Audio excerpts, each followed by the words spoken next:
Hi mga idol! Magandang buhay, magandang umaga sa inyong lahat dyan. Ayan, nasa dagat kami ngayon guys. Ayan o, nanguha kami ng seaweeds. Ayan, magtitinda ako sa market. O, ayan o, sea grapes.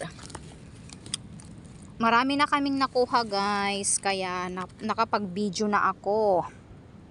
O, ayan o, sea grapes. Ayan. Kalahating sako na tong nakuha namin. Ayan, tsaka ayan oh. Sea grapes. Lilinisan na namin buka ay mamaya pagka-uwi namin. Di ba? May mga ano din, kulot. At tsaka meron ding parang tahong guys. Oh, ayan. Di ba? Saitil kung tawagin, pero parang tahong siya guys. Maliliit nga lang. O, diba? O, malapit na ding mapuno yan. Tsaka meron din, ayan, marakawayan.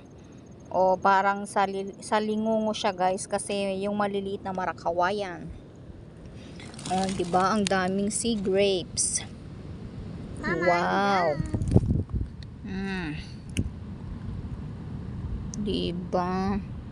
Marami kami dito ngayon guys. Nandoon yung mga kasama namin. Nandoon. Oh. Yung isa nandoon oh. Ayun oh. Nangunguha ng parang takong. Ayan. O, diba? Thank you for watching. Bye-bye.